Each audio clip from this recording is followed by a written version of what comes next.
En el nombre del Padre, y del Hijo, y del Espíritu Santo. Amén. Nos ponemos en la presencia de Dios para pedir las luces del Espíritu Santo a fin de que podamos meditar correctamente, gustar internamente de lo que meditamos, como dice San Ignacio. Padre nuestro que estás en el cielo, santificado sea tu nombre. Venga a nosotros tu reino, hágase tu voluntad en la tierra como en el cielo. Danos hoy nuestro pan de cada día. Perdona nuestras ofensas, como también nosotros perdonamos a los que nos ofenden. No nos dejes caer en la tentación y líbranos del mal. Amén. San Ignacio de Loyola ruega por nosotros. En el nombre del Padre, y del Hijo, y del Espíritu Santo. Amén. Bien, queridos hermanos, vamos a meditar entonces hoy lo que San Ignacio nos propone en el número 287, que es la meditación del Domingo de Ramos. Y justamente estamos en una perfecta ocasión porque empezamos este fin de semana, empezamos mañana la Semana Santa, que empieza justamente con este misterio del Domingo de Ramos. Y lo vamos a hacer meditando el Evangelio de Mateo en el capítulo 21, tal como también nos lo propone San Ignacio de Loyola en el libro de los ejercicios. Yo voy a leer el texto del Evangelio y luego vamos a ir haciendo algún que otro comentario que nos pueda ayudar a esta meditación, que nos pueda ayudar igualmente no solo en los ejercicios espirituales, sino también para nuestra vida cristiana y para mejor vivir incluso esta Semana Santa que comienza. Tomo entonces el Evangelio de San Mateo, el capítulo 21, versículo 1 al 11. Cuando llegaron cerca de Jerusalén, a la altura de Betfagé, en el monte de los Olivos, Jesús envió por delante a 2 de sus discípulos y les dijo: Entrad en la aldea que tenemos delante y enseguida os encontraréis un asno atado con su pollino. Soltadlos y traédmelos. Y si alguien os dice algo, contestadle: el maestro los necesita, luego los devolverá. Esto se hizo para que se cumpliera lo que se dijo por medio del profeta cuando dijo: Decidle a la hija de Sión: fíjate, tu rey viene a ti benigno y cabalgando en un asna con su asnillo, hijos de animal de yugo. Así que los discípulos fueron y cumplieron las órdenes de Jesús, y trajeron el asna y el asnillo, pusieron sus túnicas sobre ellos, y él se montó encima. El gentío innumerable extendía las túnicas en el camino, otros cortaban ramas de los árboles y las extendían a su paso, y la gente que iba delante y la que iba detrás gritaban: Hosana al Hijo de David, bendito en el nombre del Señor el que viene, hosana en las alturas. Cuando entraba en Jerusalén, toda la ciudad se conmocionó. ¿Quién es este?, preguntaban, y la gente decía: Este es el profeta Jesús, que viene de Nazaret de Galilea. Bien, entonces este es el Evangelio que San Ignacio nos propone para nuestra meditación en este día. Y al mismo tiempo es el Evangelio que nosotros también leemos en la introducción al Domingo de Ramos, ¿no? Cuando hacemos la bendición de Ramos, en general afuera de la iglesia, antes de empezar la celebración del Domingo de Ramos y de la Pasión del Señor, como se llama litúrgicamente, la iglesia nos propone leer este Evangelio de justamente la entrada de Jesús en Jerusalén. Como siempre nos sugiere San Ignacio, tomen el tiempo de leer, releer el Evangelio y, como él nos dice, háganse un poco entren en la escena, ¿no es cierto? Es decir, la contemplación del lugar. Imagínense entonces toda Jerusalén, imagínense la gente. Estamos en la semana de la Pascua, o sea, toda la gente está llegando para la fiesta de la Pascua. Entonces, imagínense ustedes una gran cantidad de judíos que venían no solamente de todo Israel, sino inclusive también de de varias partes del mundo conocido en la época. Entonces piensen en todo eso, los cambistas, ¿no? Todos los que empiezan los comerciantes que se instalan alrededor del templo. Y bueno, y después vean también entonces cómo Cristo baja de la colina de Betfagé. La colina Betfagé es el pueblo que está detrás de la colina de Getsemaní, de hecho, del huerto de los olivos. ¿Ah? Y justamente Jesús pasa por el huerto de los olivos para entrar en Jerusalén, ¿no? Entonces es interesante porque entrada de Cristo gloriosa por el monte de los olivos a Jerusalén, salida de Cristo, inicio de su pasión de Jerusalén por el monte de los olivos para después volver hacia el Calvario, ¿no? Entonces es un lugar realmente muy sugestivo, este monte de los olivos. Porque allí está ese reclamo glorioso de Cristo Rey, y al mismo tiempo en ese monte de los olivos los soldados vienen a capturarlo como un prisionero, como un ladrón, como un bandido de Jerusalén. Entonces, bien, pensar todos esos detalles, entren en la escena, imagínense que ustedes también están cantando, están tirando telas al piso para que Jesús pase, tienen ramas en la mano justamente para aclamar victoriosamente a ese Cristo que entra en Jerusalén, que muchos conocen de oído, no todos necesariamente personalmente, muchos han escuchado decir los milagros y demás, y por eso justamente, fíjense ese detalle del Evangelio de San Mateo, ¿no? Toda la ciudad se conmocionó, es decir, toda la ciudad quedó revuelta por esa entrada de esa persona. ¿Quién era? ¿Por qué tenía que entrar él de ese modo gloriosamente así a Jerusalén? Entonces, bueno, podemos imaginar mucho el pensamiento de muchos de estos judíos, capaz que este es el que viene a salvarnos de la tiranía romana, vendrá a restaurar a instaurar un nuevo gobierno político, en fin, tantas cosas, ¿no? Entonces, rumores que habían en torno a Jesús, por eso entonces la gente se pregunta, ¿quién es este? ¿Quién es este? Es el profeta Jesús que viene de Nazaret de Galilea. De Nazaret de Galilea. Entonces, bien, son cosas que nos tenemos que ir preguntando, incluso también para nosotros, ¿no? Decir, bueno, ¿quién es entonces Jesús para nosotros? Cuando Jesús se hace presente en mi vida, que toca a la puerta de mi corazón y que viene tal vez montado justamente en un asna y que entra humildemente, con simplicidad, quiere entrar en nuestra vida. Bueno, entonces nos preguntamos, ¿quién es Jesús para nosotros? Bien, entonces, como siempre, pedimos la gracia de lo que también nos enseña San Ignacio. Pedimos la gracia de conocer internamente los sentimientos, las palabras, los pensamientos de Jesucristo para más imitarle, para más amarle y más imitarle en esta vida. Como dije hace unos instantes, entonces con este pasaje nos introducimos prácticamente en el último acto de la vida de Jesús. Después inmediatamente empezamos con la meditación de la semana de la Pasión prácticamente, ¿no? Que es la semana la más hermosa que San Ignacio nos propone en los ejercicios.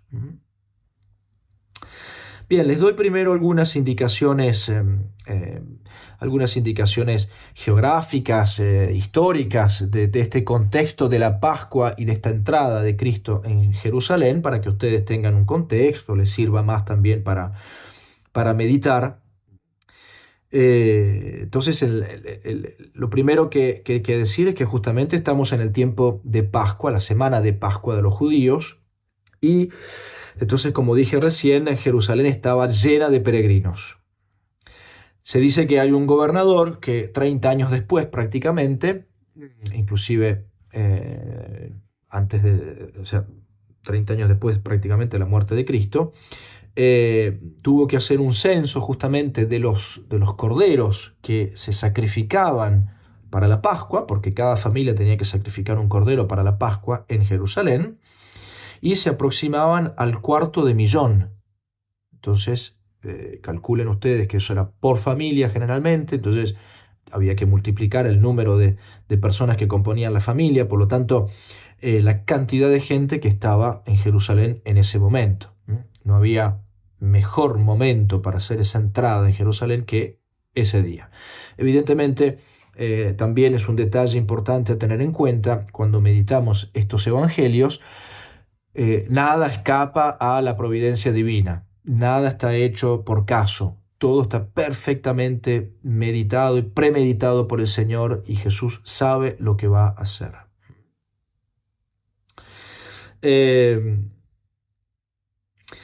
Se cree también que, según los comentadores, no haya sido una decisión repentina de Jesús, como yo les decía, ni tampoco adoptada así casualmente, diciendo, bueno, vamos, ahora puede ser que sea ahora el momento, vamos. No. Era algo que ya estaba preparado de antemano. O sea, Jesús preparó cada una de las cosas que vivió. De hecho, fíjense y acuérdense lo que Jesús le dijo a su madre en el Evangelio de San Juan en la conversión del agua al vino. Jesús le dijo justamente a su madre, todavía no ha llegado mi hora. O sea, Jesús tiene perfectamente pensado los momentos. La impresión que nos hace el relato es que él estaba llevando a cabo planes que había preparado de antemano.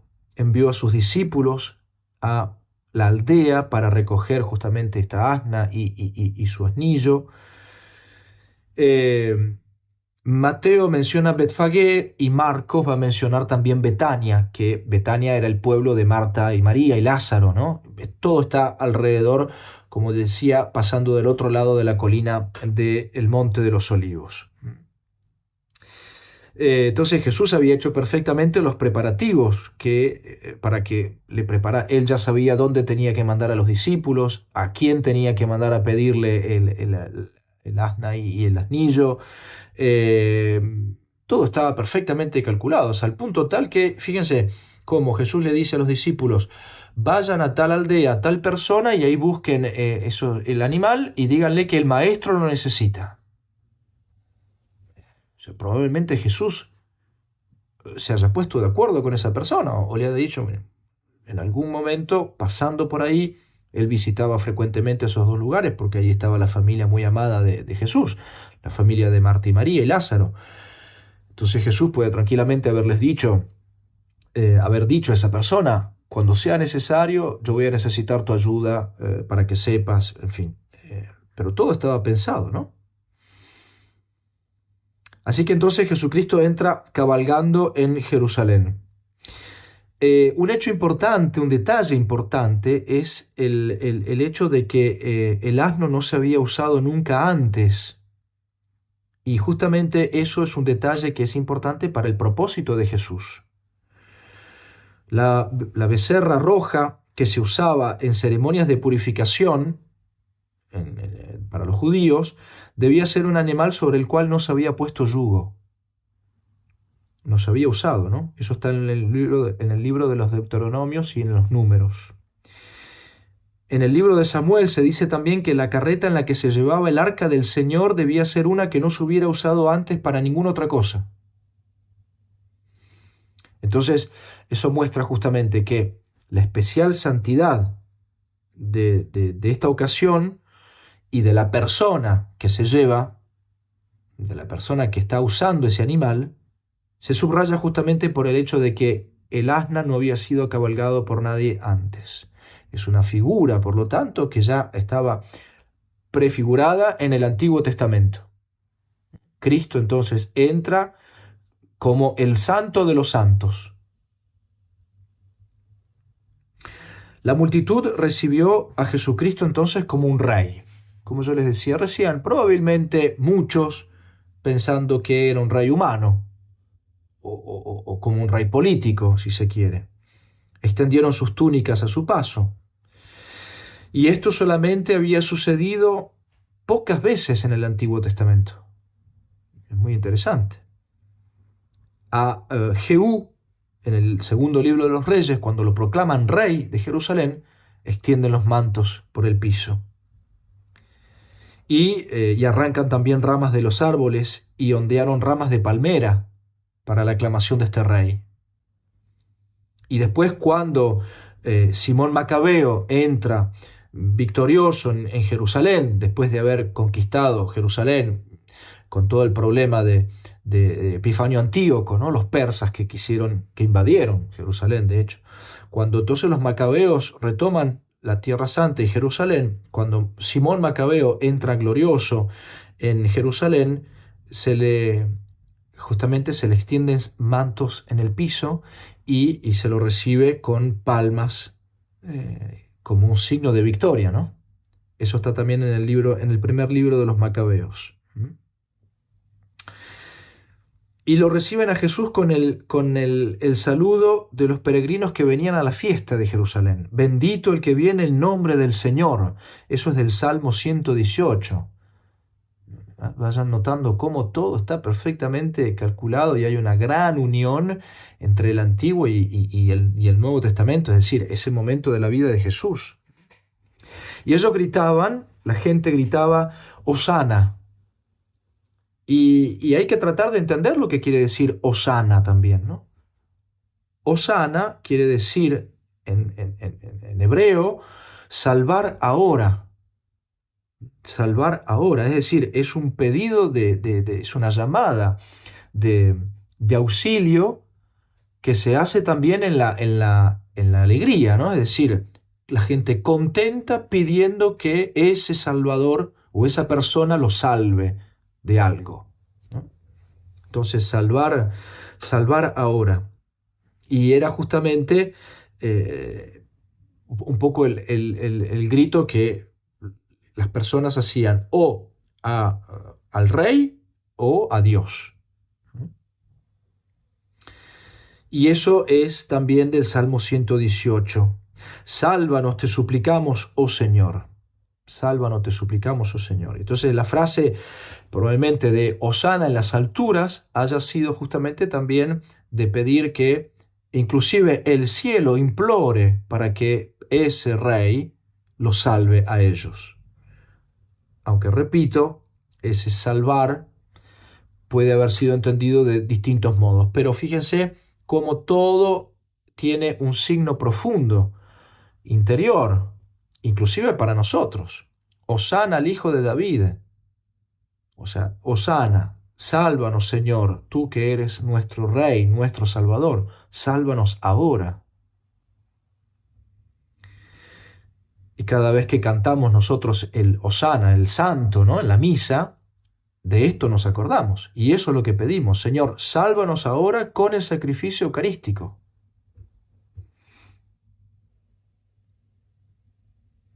Bien, ¿cuál fue la intención de Jesús con esta entrada a Jerusalén? ¿Qué es lo que él buscó?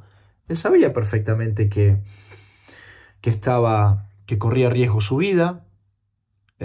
Ya se lo habían dicho los apóstoles. Él ya entreveía que la situación estaba muy tensa con los judíos, con los doctores de la ley, con los fariseos. Entonces, ¿qué es lo que busca Jesús? Tiene una intención particular, sin duda. Jesucristo, entonces, cuando Él entra a Jerusalén, si se quiere, es una introducción a un acto dramático, porque sin dudas lo que va a seguir va a ser muy dramático. De hecho, Jesús entra en Jerusalén, digamos así, el inicio de la semana, luego Él se retira a Betania, o sea, la gente no lo ve más, y después cuando vuelve, o sea, cuando empieza su pasión, digamos, literalmente pasión dolorosa, es propiamente dicho, en la agonía, es decir, de nuevo en el huerto de los olivos. Entonces, por lo tanto, la gente ve ese momento de gloria y después lo que va a ver va a ser ese momento de drama. Entonces es una introducción al drama de la pasión. ¿Y cuáles son entonces las dos alegorías que existen en esta acción dramática de Jesús? La primera es la visión de Zacarías en el capítulo 9, versículo 9, donde el profeta Zacarías ve venir al rey de Jerusalén humilde, cabalgando sobre un asno, sobre un pollino, también dice el profeta Isaías, hijo de un asna. Entonces, en primera instancia, la acción dramática de Jesús era una presentación deliberada como Mesías. Él va a entrar en Jerusalén cabalgando para que las profecías se cumplan, para que se entienda que Él es el rey de Jerusalén, el Mesías. Entonces se estaba ofreciendo a sí mismo al pueblo, en un momento en que Jerusalén estaba hirviendo de judíos de todo el país y de todo el mundo. Y Él se estaba presentando como el ungido de Dios, el cumplimiento de lo que el profeta Zacarías había dicho. Y veremos luego lo que quería decir realmente con su presentación Jesús, con este ingreso en Jerusalén. La segunda alegoría detrás de esta acción, de esta introducción al drama de la pasión, es uno de los que está ligado a lo que yo decía recién, el tema de Antíoco Epifanes y la destrucción de Jerusalén, ¿no?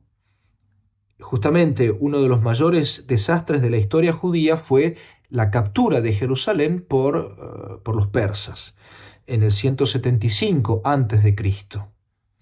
Y Antíoco estaba decidido a erradicar el judaísmo e introducir en Palestina, en Israel, la forma de vivir y la religión griega. Inclusive profanó el templo ofreciendo carne de puerco en el altar, ofreció sacrificios a Zeus, a la divinidad olímpica, e inclusive utilizó las habitaciones del templo como prostíbulos. Entonces, a su debido tiempo, con la acción de los macabeos, inclusive Simón Macabeo, ¿no? Es muy linda leer toda la historia de los macabeos en el libro de los macabeos del Antiguo Testamento. Entonces, a su debido tiempo, Jerusalén fue rescatada y el templo fue restaurado y purificado, gracias a los hermanos macabeos. Y entonces, en el segundo libro de los macabeos, en el capítulo 10 y el versículo 7, se dice que con gran regocijo en aquel día, en el día que se restaura el templo, dice, por tanto tomaron ramas, brotes tiernos y palmas y cantaron salmos al que les había permitido purificar su santo lugar. Entonces fíjense cómo es exactamente el mismo gesto que sucede a la entrada de Jesús en Jerusalén. La gente es como que tal vez sin saberlo, pero Dios en su providencia divina, en su ciencia infinita, Dios permite que ese gesto sea el que muestre que el que viene, el que entra, es el que va a purificar definitivamente el templo y es el que va a constituir, por lo tanto, la nueva y definitiva alianza que va a durar por los siglos de los siglos, ¿no? Por lo tanto, sin duda Jesús conocía esa intención. Él sí que conocía la intención, lo que él quería hacer. Y justamente él lo hace cumpliendo esos detalles del Antiguo Testamento. Por eso que para nosotros la entrada de Jesús en el templo queda como una escena de Cristo que entra en el templo, pero para ellos era realmente, habían gestos, habían signos que hablaban de lo que Jesucristo estaba haciendo en ese momento. Bien, y para terminar, ¿qué es lo que nos muestra entonces esta escena también? Nos muestra, por lo tanto, ante todo, el coraje de Jesús, el valor de Jesús. Jesús sabía perfectamente que estaba entrando en una ciudad enemiga. Por muy entusiasmada que se mostrara la multitud, las autoridades lo odiaban y lo querían matar. Y Jesús sabía que las autoridades podían ponerse al pueblo en su favor. Y en tales circunstancias, justamente cualquiera hubiera optado por desaparecer, por ser más prudente, por entrar en modo silencioso, por tal vez no entrar, no llegar inmediatamente. Y sin embargo, Jesús entra en Jerusalén como en el centro del escenario. Es decir, Jesucristo se pone delante de todos diciendo, acá estoy. Por lo tanto, en sus últimos días hubo en todas sus acciones un desafío magnífico y sublime. Y aquí empieza justamente el último acto al arrojar, por así decirlo, el guante y desafiar las autoridades judías. Para decir, bueno, este es el momento, ahora sí yo doy mi vida por el pueblo. Acuérdense lo que Jesús dijo, nadie me quita la vida, yo la doy cuando lo creo conveniente. Nos muestra, entonces, por lo tanto, nos muestra su fuerza, su valentía, ¿no? Entonces, pensar también cuál es nuestra valentía y nuestro coraje para también manifestarnos delante de los hombres como discípulos de Jesucristo, aún en medios hostiles, en medios enemigos. Nos muestra también, en algún modo, sus cartas credenciales, ¿no? Es lo que decíamos recién. Jesús se muestra como el Mesías de Dios, el Rey de Jerusalén. Él que había siempre proclamado la humildad, y él entra humildemente, pero en cuanto Rey, en cuanto Mesías, en cuanto Salvador, en cuanto purificador del templo. Y finalmente Jesucristo nos muestra su invitación. No era justamente sentarse en un trono lo que pretendía Jesús, sino ser Rey de los corazones. Jesús, cuando entra a Jerusalén, nos dice, sobre todo a nosotros que entendemos ahora lo que eso significaba, nos dice a nosotros, yo entro humildemente en el corazón de cada uno de ustedes, si me quieren recibir. ¿Y cómo lo vamos a recibir? Lo vamos a recibir igual que en ese momento, cuando lo recibieron con palmas, gritándole. E incluso nosotros ahora que sabemos lo que significa, sabemos por qué Él es el Salvador y sabemos cómo Él nos salva. Entonces debemos tener cuidado de entender el verdadero sentido de este gesto. En Occidente justamente el burro es un sinónimo de despreciable, de ignorante, ¿no? En cambio, en Oriente, el burro, el asno, es considerado un animal noble. Era corriente entonces que un rey entrara en una ciudad cabalgando sobre un asno. Y por eso, en ese caso, era señal de que venía en son de paz, porque no venía con un animal de combate, venía con un simple asno, algo noble, pero simple. El caballo era la montura para la guerra, el asno era la montura para la paz. Y así que cuando Jesús se presentó como rey, se presenta como rey de paz para nuestros corazones, para nuestras vidas. Mostró Jesús que había venido no para destruir, sino para amar, no para condenar, sino para salvar, para perdonar, no por la fuerza de las armas, sino simplemente por la fuerza del amor misericordioso, por la fuerza de la gracia. Por lo tanto, esa es entonces la invitación de Jesucristo. Nos invita justamente a, por un lado, a que tengamos el coraje de reconocernos discípulos de Él en este mundo, en el mundo que nos toca vivir, en el contexto que nos toca vivir. La misión que Dios nos ha preparado en nuestra familia, con nuestros amigos, nuestros vecinos, en nuestro trabajo, en nuestra escuela, en la universidad, en donde sea. En los medios de comunicación, ahí también Jesús nos pide que tengamos la valentía de reconocernos cristianos. Segundo, Jesús, cuando presenta sus cartas credenciales, es decir, cuando Él se presenta como Rey y Señor y Mesías, nos invita a reconocerlo como tal. Jesús es el Salvador de mi alma. Él es el que me salva. No hay nadie más que me pueda salvar. ni siquiera el mejor amigo, ni un curandero, ni un brujo, nadie nos puede salvar, solo Jesús nos salva. Y por lo tanto, en nuestra vida tenemos que cumplir justamente lo que Jesús nos pide que hagamos y lo que la iglesia nos pide que hagamos, que la iglesia es la extensión del pensamiento de Jesús. Y por lo tanto Jesús se presenta como Rey de paz. Él viene a nuestros corazones, nos pide poder entrar en nuestra vida, a nosotros, de responderle: sí, Jesús, quiero que entres en mi vida, quiero que seas Rey de paz. O no, Jesús, te agradezco, pero por ahora no hace falta que vengas en mi vida. Puede también y lamentablemente suceder. Esa es el gran problema del hombre y de la libertad humana, ¿no? ¿Qué es lo que hacemos entonces nosotros? ¿Cómo le respondemos a Jesús que entra humildemente cabalgando en un asno que quiere entrar en nuestra vida para salvarnos?